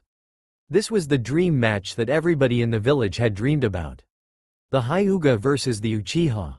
Which clan was stronger? Upon the beginning of the Chunin exams, a part of Neji had wanted to test the skills of the Uchiha prodigy, but he had more important matters to deal with at the time. Being frustrated with his place in the Hyuga clan, Neji took all his anger out on his cousin Hinata.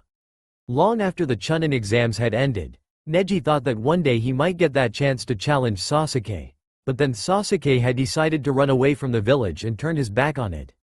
So Neji and the rest of the members on his team found him, beat his ass, and brought him back to the village. And now this guy, the same guy, who had run away from everything, was going to be on the same team as him. That was not right. That Uchiha brat didn't deserve to be on the same team. This was one of those times when Neji had to question the reasoning of the Hokage. Why would Tsunade put an ungrateful brat on one of the most elite teams in the village? Something just didn't add up here. And speaking of Uchihas, Sasuke was starting to approach the Konoha bridge now. Neji had opened his eyes upon feeling the strong aura of chakra emanating from the Uchiha boy. Both boys glared at each other upon initial eye contact. They were both a bit upset with each other. Sasuke was still a bit unhappy that the Hyuga snob had assisted in preventing him from reaching Orochimaru, while Neji was not delighted to see the ungrateful brat that he had risked his life for to rescue on the same team as him. Let's just hope that the instructor for this team is extremely strong and powerful. Already, 2 of its members were off to a rocky start, and things can quickly become chaotic at the drop of a hat. Haruno Sakura and Yamanaka Ino. It's good to see you 2 ladies again. Amino Iruka had just arrived at the Ninja Academy and was discussing the new plans for the school while enjoying a small breakfast of tea and rice balls. It's a shame that you won't be able to teach the students anymore, Iruka-sensei. Sakura sighed while she drank a cup of green tea. Yeah, there isn't a better teacher than you. Ino also added in while pouring a cup of tea for Iruka. Thanks for the compliments, girls. Iruka thanked the ladies as he accepted the cup of tea from Ino. But you know what the state of Konoha is in. I'm needed out in the field more than I am in the school. But that's why you 2 are here. To ensure that the school doesn't need to close again. But, do you really think that we can do it? Sakura asked while taking a bite out of a rice ball. There isn't a more qualified person to teach than you 2. Iruka said while bringing the cup of tea to his lips. When the Hokage showed me the progress reports of all of my students, I saw who was capable of teaching and who was not. You and Ino were the perfect match. What about Shikamaru? Ino asked while drinking some tea. Isn't he the genius? How come you didn't have him teach instead? I thought about that, Iruka said slowly, being careful to choose how he said his words. But Shikamaru's skills are needed out in the field more. Also, being a teacher is about more than just knowing information. One must be able to have an impact on their students and give them a reason to want to learn. Nothing against Shikamaru, but he really isn't the most enthusiastic of ninjas. The Ninja Academy teacher must be able to reach out to the ones that they teach. I see. Both Sakura and Ino replied while slowly nodding their heads forward. Now, Iruka said, putting down his cup of tea. Let's get started on what you 2 will need to be able to teach. Iruka pulled out a couple of books out of his bag and handed one to each kunoichi. Iruka then pulled out a 3rd copy of the same book for himself. These are your Ninja Academy teacher guides. Iruka began as he opened the book to the first page. Inside are suggestions for dealing with the students as well as a list of all of the basic jutsus of Konoha. There are also writings on describing the different types of ninja techniques such as ninjutsu, genjutsu, and taijutsu, as well as descriptions on the animal hand gestures needed to activate certain kind of jutsus. Are there any questions? Just one, Sakura said, raising her hand up. If I'm not mistaken, a minimum rank of Chunin is required to be able to be a Ninja Academy teacher. Now, are we officially Chunins? Not quite, Iruka said as he went back into his bag. But if you teach at the Ninja Academy for a couple of years, you can slowly work your way up to a Chunin. Iruka pulled out 2 badges with the Konoha symbol on them and handed them to Sakura and Ino. Those badges give you the rank of a special genin as well as the rank of a Ninja Academy teacher. During a mission, you will have the rank of genin, but while you are teaching at Ninja Academy, your title will be a bit higher. You two are now officially qualified to teach students in Ninja Academy and help them become genins. Quote, is the role of a special genin similar to the role of a special junin, Iruka-sensei? Sakura asked while looking inside the teacher guide.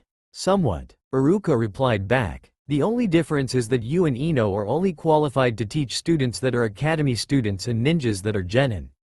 Here is a guide to help you two understand a bit better. Iruka pulled out a big piece of paper from his bag and opened it up. Here are the ninja rankings. I'm sure that you've seen this before, but this one goes more into depth than the old version. Here at the top, you see the picture of Tsunade-sama, our 5th Hokage. Underneath her, you see a picture of Jiraiya, a Sennin. Underneath him are Kakashi and Asuma, your team leaders who also happen to be Junin, or elite ninjas. Underneath them is the special Junin Ebisu. As a special Junin, Ebisu is qualified to teach anybody in Konoha and help him or her advance to the next rank or improve his or her skills as shinobi. Underneath Ebisu is a picture of Shikamaru, a Chunin. Chunins are qualified to teach as well as have a team of genin underneath them to do missions. Underneath Shikamaru is Naruto, a genin. And underneath Naruto is Konohamaru, Ninja Academy student. In between Naruto and Shikamaru we will put your pictures, ladies. Iruka says while pulling out a marker and drawing two heads of Sakura and Ino. You two are special genin. Your abilities are very similar to Ebisu except that you can only teach people that are below your ninja rank. Now I have a question. Ino says while raising her hand. If Ebisu is a lot more qualified to teach than is, then how come you don't have him run the Ninja Academy? Ebisu has just taken on 2 students personally, so he would not have the time to run the Ninja Academy. Iruka says, finishing off a rice ball. But don't worry, you two will do fine. I have the utmost confidence in both of your teaching abilities, ladies. Now are there any other questions? Both ladies shook their heads no. Good, Iruka said, getting up from his seat and closing his bag. Now if you'll excuse me. I need to get back home and pack. I have a B-ranked mission to go to tomorrow morning. I will be gone for about 2 to 4 days. Thanks for the advice, Iruka-sensei. Sakura happily yelled at Iruka as he started to walk towards his home. We won't let you down. Ino also happily yelled while she waved her hands goodbye. As soon as Iruka was gone, Sakura and Ino went back into the Ninja Academy classroom to clean up. We will do fine, Sakura. Those children are in good hands with us in charge. Hell yeah, Sakura replied back to Ino. We will teach and raise the best students in Konoha village. At least. I hope we can do it. Inner Sakura thought. I just hope we haven't bitten off more than we can chew. Tell me something, Uchiha. Neji asked with a hint of disdain in his voice. Why did you leave the village? Personal reasons, Hyuga. Sasuke responded back also with some slight coldness. Reasons that have nothing to do with Konoha. There was a bit of silence between the two genins as they digested the slight bit of conversation that they shared with each other. Neji closed his eyes again and meditated, while Sasuke just looked over in a different direction with his chin resting on his fingers. Finally, about 2 minutes later, Sasuke spoke again. Now I have a question for you. Sasuke asked, still looking away in a different direction. Why did you go after me? Shikamaru asked me. Neji answered back, eyes still closed. He needed the best genin that he felt most worthy to go after you and bring you back to the village. Just don't get in my way. I should be saying that to you. HMPH. HMPH. Hey guys. Sasuke looked in the opposite direction while Neji opened his eyes. Both boys looked towards the Konoha bridge and saw Aburame Shino, their 3rd teammate, approaching them. Hey, was all that Sasuke said. Shino. Neji responded. Shino found a corner of his own to stand in. Once he was nice and comfortable, the sounds of silence entered the Konoha bridge once again. So, Shino spoke up, breaking the silence. Do either of you know who our teacher is going to be? No, both Sasuke and Neji said simultaneously, almost like they were twins. Oh, Shino responded back. Everything suddenly went silent again. Shino looked at his watch after a while. It was now 5:15 a.m. Their teacher was 15 minutes late. What kind of teacher was late? Sorry, I'm a little late. But a fire broke out in Konoha village, and I used a couple of water jutsus to put out some of it until the Konoha fire department was able to arrive. Sasuke smirked when he heard that comment. Only one person made up excuses for his tardiness. Liar. Sasuke said to the shinobi that had just arrived at the Konoha bridge. Sasuke. The shinobi, known as Hitaki Kakashi, responded back. It's been a while. Is he always late for training missions? Neji asked. Pretty much. Sasuke answered. Then the rumors that Kurenai-sensei told my team were true. Shino added in. What rumors? Kakashi asked Shino. That you are always late to meetings, missions, or anything else that requires you to show up at a specific time. And rather than tell the truth, you always make up some kind of lame excuse for your tardiness. Who is making up excuses? I'm telling the truth. There was a fire in downtown Konoha. I had to use a couple of water jutsus to put out some of it. You might be an elite ninja, Neji added in, but you are a horrible liar. Kakashi sighed as he pulled out his copy of Icha Icha Paradise. It looked like this team was going to be the same as his old Team 7.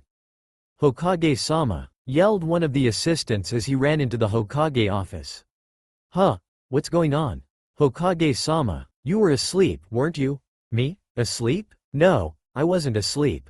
Yes you were, I just saw you. No I wasn't, Tsunade said as she wiped some drool off of her face. I was working on a new jutsu that goes deep into the subconscious. While it is in effect, it gives people the impression that one is asleep when really they are not. A new jutsu, huh? The assistant questioned Tsunade. Of course. Anyway, what is the commotion? A fire started in downtown Konoha about 5 a.m. this morning.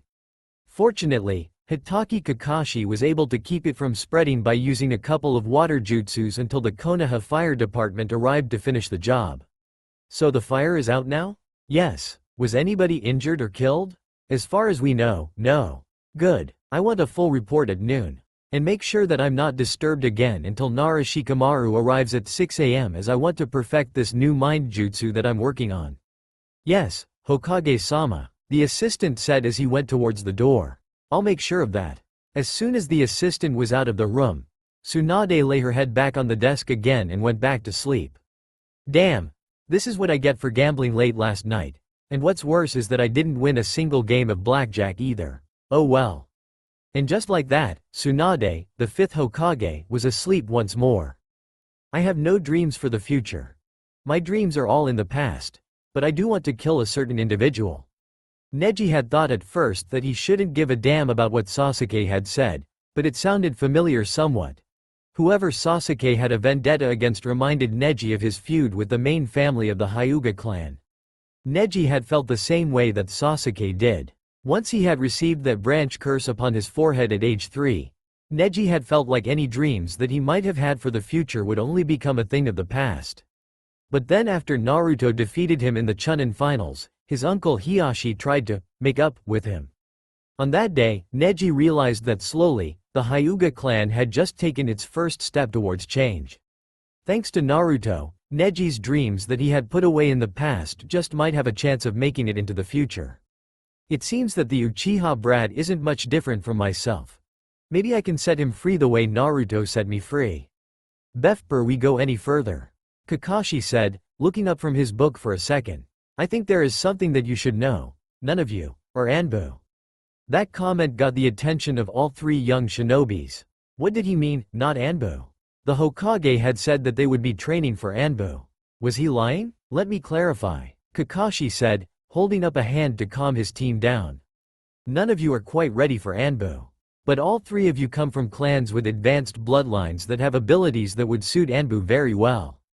After Orochimaru's attack during the Chunin finals, we lost a lot of Anbu, and replacing them has been even more difficult a task than regular ninjas. Some of the assignments that were reserved solely for Anbu have now been passed down due to our low number. But you from clans with natural abilities that are perfect for scouting. So the Hokage has decided to make a special genin team designed to take on a couple of the lighter assignments that the Anbu normally do. You 3 were her top picks in making a new, Anbu genin team. Your team name is Team Anbu. You are all still regular genins, but you can become drafted to Anbu after being on this team for a while. So, Shino spoke up. This team is to see if we have what it takes to be an Anbu. Precisely. Sasuke really didn't give a damn, just as long as it brought him one step closer to getting more power to defeat his brother Itachi. Now, Kakashi said, dusting himself off and heading across the Konoha bridge to the other side, prepare your weapons. Get your bodies ready for battle. 'Cause in 1 hour from now, I'm going to give you 3 an obstacle course to see if you have what it takes to even remain on this team." And with those words, Hitaki Kakashi disappeared into thin air. So for the next hour, the 3 genins got themselves ready for combat. Target practice on nearby trees with kunais and shurikens, push-ups, and meditation during the last 30 minutes to get their chakra ready. Finally, 1 hour had passed, and Kakashi had reappeared in front of the boys. "I hope you 3 are ready. Let's go." The 3 genin followed Kakashi across the Konoha Bridge to an area that wasn't used that often. "Gentlemen, we are going to do a little role-playing." "Oh, it's only you." Ebisu immediately fell down to the floor anime style. "What do you mean, it's only me?" Ebisu questioned Naruto as he started to get back up from the floor. "I'm a special Junin. I'm your best ticket to getting stronger. I'm a weakling and a closet pervert." Naruto finished up, making Ebisu fall to the floor once again. "Not only did I beat you, but Ero Sennin did too. Konohamaru can probably beat you by now. Come on Hinata," Naruto said as he grabbed Hinata's hand and started to walk away from the Konoha Stadium. "Let's get out of here." "Naruto-kun," Hinata asked, blushing from hand contact with Naruto, "where are we going?" "To Oba-chan's office. I'm going to make her give us a different teacher." "It's true, Naruto. You're stronger than me." When Naruto heard that statement come out of Ebisu's mouth, he stopped, walked and turned around. But having strength alone is not the key to victory. One must also plan ahead before executing a move or else it will be used against them. "I already know that," Naruto yelled back. "Then prove it to me." Ebisu returned. "Prove to me how well you know this. Fight me. If you win, you and Hinata will be free to find another teacher. But if I win, then the 2 of you will listen to everything I say without question. Do we have a deal?" "I'll show him," Naruto thought. This was the chance that he wanted to get rid of the closet pervert once and for all. Even though his idea about walking on water during the Chunin exams was pretty useful, Jiraiya upstaged Ebisu and knocked him out cold in one blow. Jiraiya helped Naruto to master the technique that Ebisu was originally going to teach him, as well as taught Naruto how to channel Kyuubi's energy whenever needed. Aside from all that, Ero Sennin also taught Naruto Kachiyose no Jutsu, and the Rasengan, a technique created by Yondaime, the 4th Hokage. What could the closet pervert do that Ero Sennin couldn't? "Yeah, I accept." 5 minutes later, Naruto and Ebisu were standing across from each other face to face in the stage of the Konoha Stadium. Naruto and Ebisu had taken out their regular ninja weapons and instead replaced them with kunais and shurikens that had the blades dulled down so that they wouldn't cause injury upon contact but were still strong enough to leave somewhat of an impact. "Now the rules are simple, Naruto. We both have a bell around our neck. Yours is blue while mine is red. Your goal is to remove the red bell from my neck while my goal is to remove the blue bell from your neck. Whoever accomplishes their goal first wins. Go all out, Naruto. Don't hold back on me. You'll regret saying that, closet pervert." Naruto thought to himself as he tightened his ninja headband. "This is gonna be easy."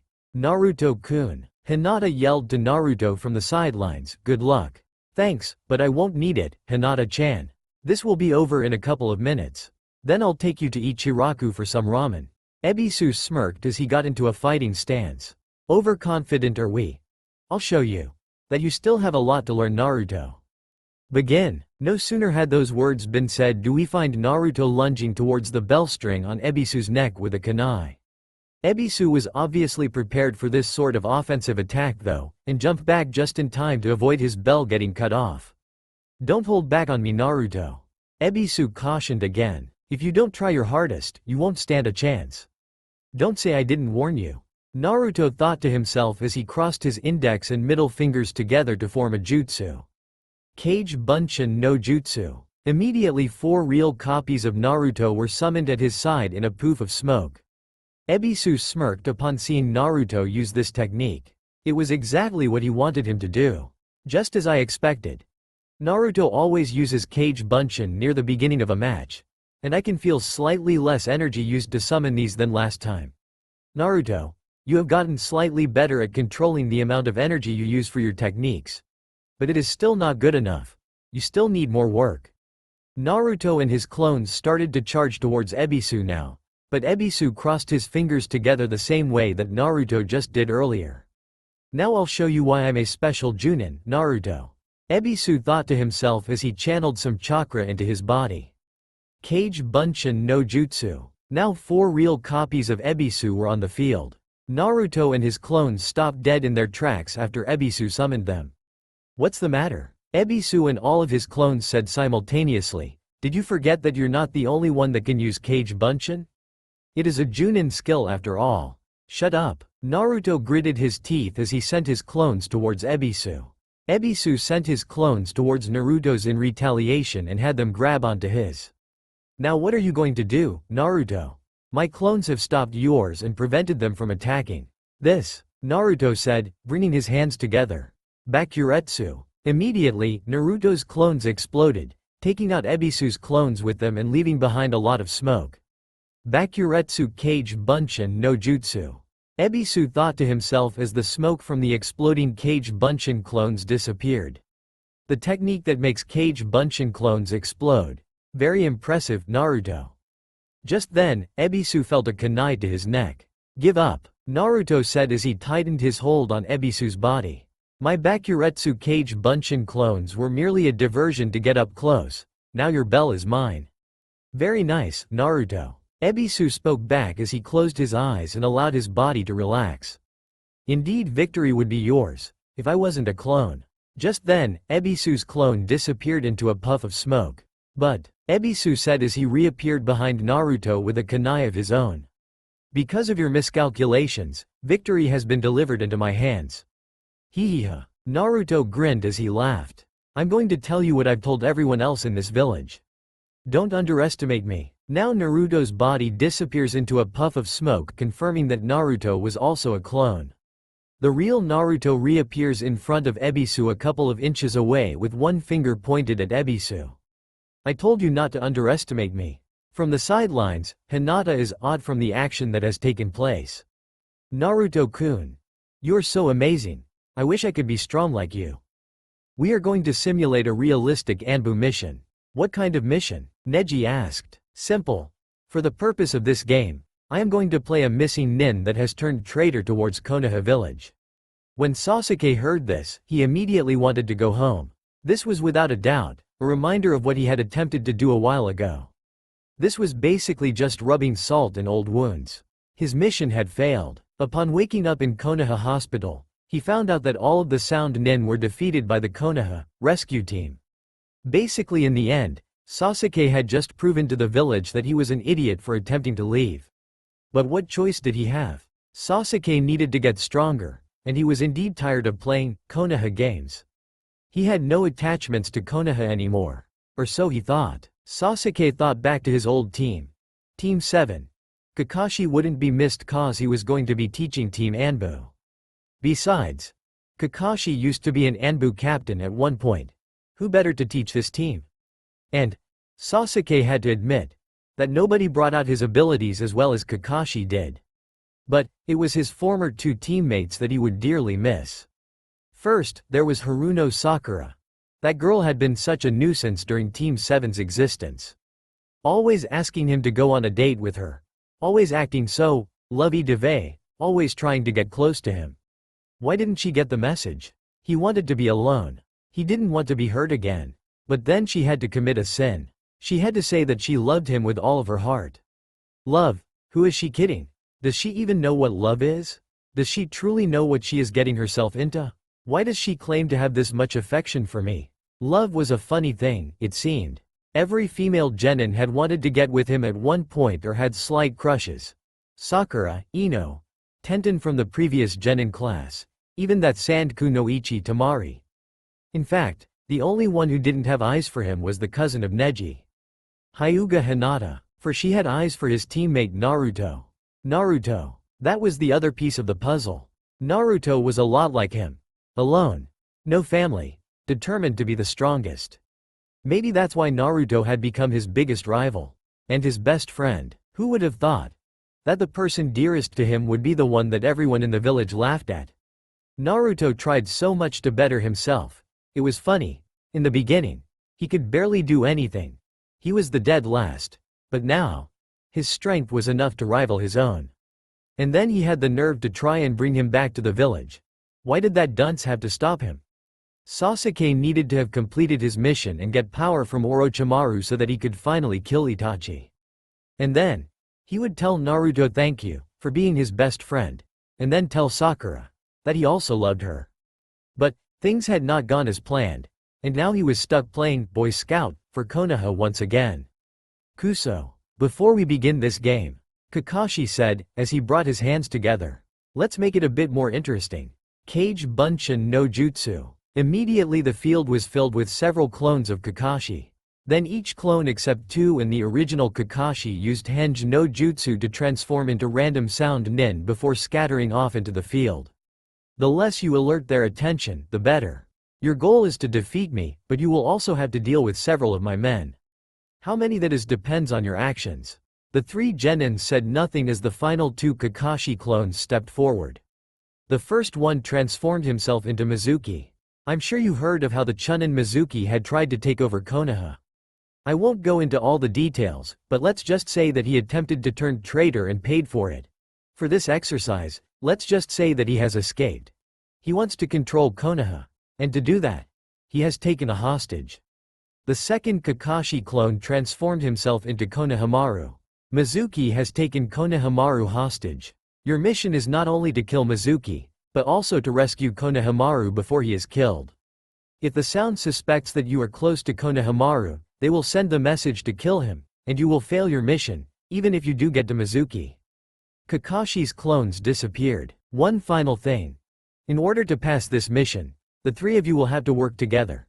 For this test is based on all of your skills.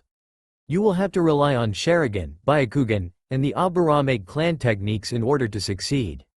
Good luck. With those words, Kakashi disappeared. Jiraiya really did an impressive job of bringing out the best in Naruto. He is nothing like our last meeting. His strength far surpasses mine. But now it's time to test his mind. Hinata. Ebisu called to Hinata, come here. Immediately, Hinata stepped into the stadium battleground. Huh? What does he want from Hinata-chan? Ebisu then took off the bell on Naruto's neck and tied it around Hinata's neck. The rules are still the same, Naruto. If you can remove the bell from around my neck, then you win. However, Hinata will also help you. If she can remove the bell from around my neck, then you still win, but if I remove the bell from around her neck, then you both lose. Now, let's continue. You ready, Hinata-chan? Naruto asked his teammate. Hi, Hinata responded back. I'll do my best. Hokage-sama said there was something special about these two. Let's find out what.